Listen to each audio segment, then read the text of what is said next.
बीच नीतीश कुमार की राज्यपाल से मुलाकात के बाद बिहार में सियासी सरगर्मियां तेज हो गई हैं। तरह तरह की अटकलें लगाई जा रही हैं। इस बीच कर्पूरी ठाकुर की जयंती के मौके पर नीतीश कुमार के साथ तेजस्वी यादव भी अगल बगल बैठे थे, लेकिन दोनों ही नेताओं में कोई बातचीत नहीं हुई। इसके बाद माना जा रहा है कि सब कुछ क्या ठीक नहीं है। रिपोर्ट देखिए।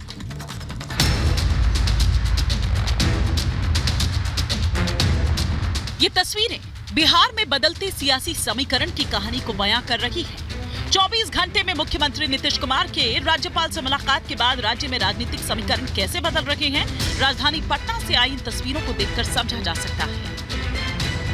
जननायक कर्पूरी ठाकुर के जन्मशती कार्यक्रम में राज्य के मुख्यमंत्री नीतीश कुमार और डिप्टी सीएम तेजस्वी यादव एक ही मंच पर थे, लेकिन दोनों में कोई बातचीत नहीं हुई।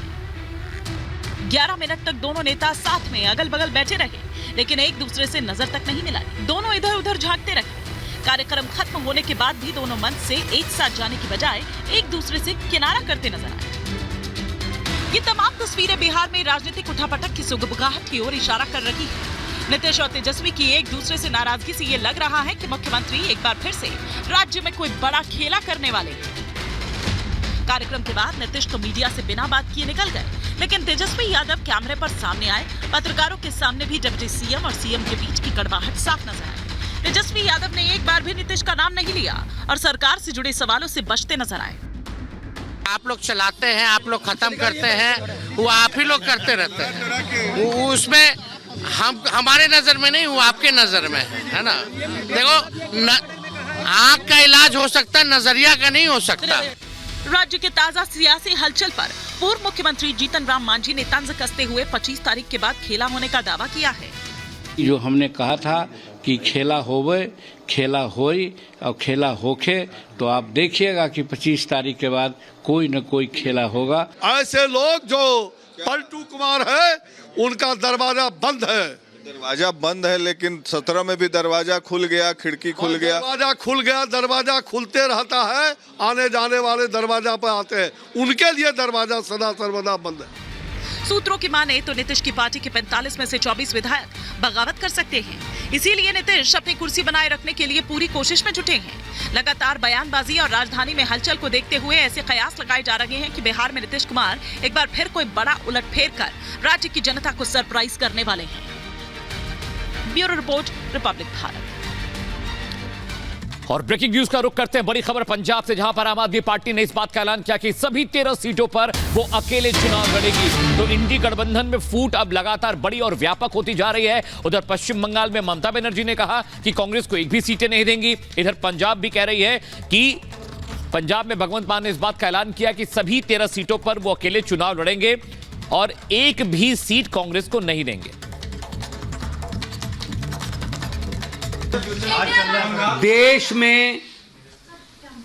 देश में पंजाब बनेगा हीरो। 2024 में लोकसभा चुनाव में आम आदमी पार्टी के पक्ष में 13-0।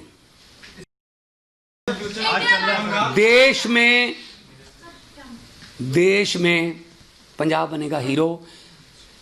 2024 में लोकसभा चुनाव में आम आदमी पार्टी के पक्ष में 13-0।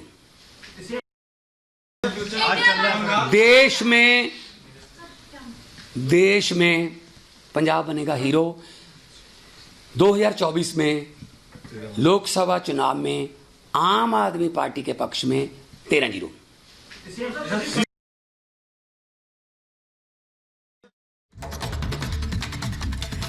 तो इंडिया गठबंधन बिखरने के कगार पर पहुंच गया और लगातार प्रतिक्रियाएं सामने आ। अश्विनी चौबे केंद्रीय मंत्री कहते हैं कि यह गठबंधन तो था ही नहीं, ये तो ठगबंधन था, इनका टूटना पहले से ही तय था। इस तरह के कयास पहले ही लगा लिए गए थे। जयराम रमेश कांग्रेस के नेता सफाई देते हैं, रास्ते में कभी कभी स्पीड ब्रेकर्स आ जाते हैं। ये सफर लंबा है, लंबा तब होगा जब शुरुआत हो पाएगी। अभी तक तो लोग जुट ही नहीं पा रहे हैं। शहजाद पूनावाला हमला करते हैं और कहते हैं कि सहयोगी दल खुद अपने गठबंधन के महल को ध्वस्त करने में लगे हुए हैं। आचार्य प्रमोद कृष्ण कांग्रेस नेता कहते हैं कि दल में कोई फंसना नहीं चाहता, यानी वो इंडिया गठबंधन या अपनी पार्टी को दलदल कह रहे हैं। क्या ये संकेत है कि कोई फंसना नहीं चाहता, लोग अलग अलग रास्ता अपना रहे हैं? राम कदम बीजेपी नेता कहते हैं कि जब कोई विचार नहीं होता तो उसमें बिखराव निश्चित होता है, यानी विचारधारा के आधार पर। और रुक करते हैं इस वक्त की बड़ी खबर का, जो वाराणसी से आ रही है। एएसआई रिपोर्ट को लेकर कोर्ट ने बड़ा फैसला दिया है। सिर्फ पक्षकारों को ही एसआई रिपोर्ट की कॉपी मिलेगी।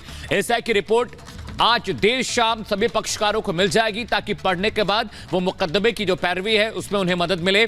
इससे पहले हिंदू पक्ष की ओर से यह मांग की गई थी कि एसआई की सर्वे रिपोर्ट क्यों नहीं दी जा रही है। मुस्लिम पक्ष ने इसका विरोध किया था, लेकिन एसआई रिपोर्ट को लेकर कोर्ट ने फैसला सुना दिया है। जो पक्षकार हैं, जो वादी हैं, प्रतिवादी हैं, जिन्होंने मुकदमा दाखिल किया है, उनको अब एसआई रिपोर्ट की कॉपी मिलेगी ताकि मुकदमे की जो सुनवाई है उसे पढ़ने के बाद उन्हें मदद मिल सके। और इस बीच मुस्लिम पक्ष की ओर से ये अपील की गई थी कोर्ट में और ये कहा गया था कि जो सर्वे की रिपोर्ट है वो सार्वजनिक ना की जाए, उसको पब्लिक के लिए ओपन ना किया जाए। सिर्फ और सिर्फ जो लोग इस केस से जुड़े हुए हैं, चाहे वकील हो चाहे पक्षकार हो, सिर्फ उनको ही इस रिपोर्ट की कॉपी मिलनी चाहिए। और अगर कोई व्यक्ति चाहता है जाने के लिए सुप्रीम कोर्ट में या कहीं पर भी कुछ उसको कागज चाहिए तो पहले कोर्ट में एफिडेविट लगाए। तो अब यहाँ पे कोर्ट की ओर से बड़ा फैसला किया गया कि सिर्फ पक्षकारों को ही यहाँ पर एएसआई की रिपोर्ट दी जाएगी ताकि वो इस रिपोर्ट के जरिए अगर कोई लीगल कार्रवाई अपनी आगे बढ़ाना चाहते हैं तो बड़ा, यानी कि पब्लिक को अब ओपन नहीं किया जाएगा। आम आदमी अगर चाहे कि उसको एसआई की रिपोर्ट मिल जाए ताकि वो जान सके कि क्या मिला सर्वे के दौरान, तो उसको ये नहीं मिलेगा। अब कोर्ट की ओर से फैसला ये किया गया है कि इस पूरे मामले में जो रिपोर्ट सौंपी गई है एसआई की तरफ से वो सिर्फ और सिर्फ पक्षकारों को ही मिलेगी। सुजाता, बिल्कुल, शाम तक पक्षकारों को रिपोर्ट दी जा सकती है। एसआई रिपोर्ट को लेकर कोर्ट का यह फैसला है। आपको बता दें, मुस्लिम पक्ष ने कहा था कि सार्वजनिक ना की जाए और जिनको दी जाए, जो पक्षकार है उनको दी जाए तो उनसे एफिडेविट लिया जाए कि वो किसी को नहीं देंगे, सार्वजनिक नहीं करेंगे। हिंदू पक्ष का यह कहना था कि ये सारी लड़ाई ही सच्चाई को सार्वजनिक करने की है, इसलिए सबको पता लगना चाहिए कि एसआई की रिपोर्ट पे क्या आया। और शायद यही वजह कि आज कोर्ट की ओर से बड़ा फैसला सुनाया गया है और कहा गया है दरअसल कि एसआई की रिपोर्ट पर कोर्ट का ये फैसला है कि पक्षकारों को ही मिलेगी।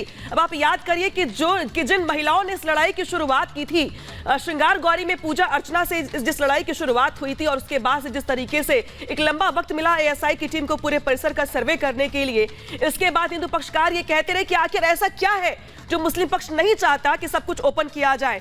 तो भाई दूसरी ओर अब मुस्लिम पक्ष की जो मांग थी उसके बाद से कोर्ट का फैसला भी सामने आ गया है। और देखिए, सीधे रुक करते इस बड़ी खबर बात के लिए राघवेंद्र जुड़े। राघवेंद्र, कम से कम सार्वजनिक नहीं की कोर्ट ने, लेकिन यह कहा है कि जो वादी प्रतिवादी हैं उनको रिपोर्ट मिलनी चाहिए। क्या अपडेट है आपके पास? जी देखिए, ज्ञान वापी को लेकर बहुत बड़ा फैसला आया है। ये जो वाराणसी जिला कोर्ट, जो अजय कृष्ण विश्वेश जो जिला जज है, उन्होंने आज एक बड़ी खबर दी है जिसपे लोगों की निगाहें थी कि चूंकि 100 दिन से ज्यादा जो सर्वे की रिपोर्ट जो सर्वे की गई थी उसकी रिपोर्ट आनी थी और काफी दिन से जो वादी लोग हैं उस सर्वे रिपोर्ट को मांग रहे थे। वो जानना चाहते, यानी देश जानना चाहता था कि आखिर सर्वे में है क्या चीजें निकली, उन 100 दिन के सर्वे में क्या कुछ मिला है, वो ऐसे कौन से प्रमाण है और उस पर क्या कहते हैं कि जिला कोर्ट का आया है। मैं इनसे थोड़ा सा आर्या जी से बात करूंगा। क्या कहेंगे सर, किस तरह की खुशी है और क्या कहा आज कोर्ट? बिल्कुल आज जो हार्ड कॉपी मिलने की आदेश पारित हो जाएगा और तो और यह स्पष्ट कहा जो फैसला आएगा यह निश्चित ज्ञानवापी को ही उद्घाटित करेगा।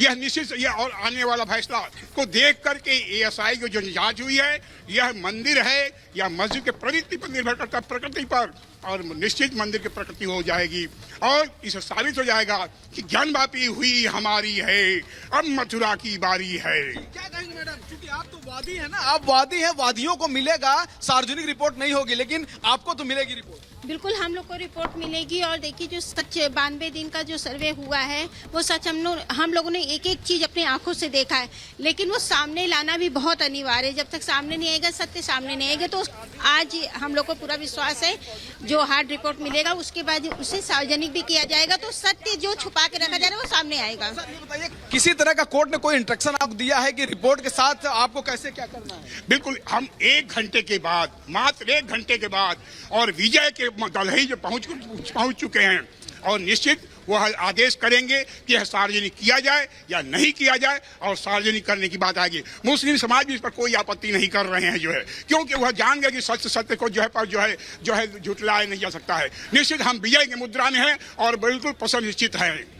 एक चीज सर ये बताइए, जैसे रिपोर्ट आपको जब मिल जाएगी तो आप उसको पढ़ के आप बता सकते हैं दूसरे को, आप भी किसी को नहीं जानकारी देंगे क्या? ये भी कुछ कोर्ट ने कहा है कि आप पढ़ के अपने पास रख लीजिए? माननीय न्यायालय अभी उस पर सूचना सबको दिया जाता है या नहीं दिया जाता है, इस पर माननीय विष्णु शंकर जैन जी स्पष्ट कहा कि सत्य को छिपाया नहीं जा सकता। हमारा अधिकार है, जो है हमारा अधिकार है, इसलिए अगर हम दूसरे को भी बताना हो तो बिल्कुल बताएंगे। तो उस पर उस अधिकार धारा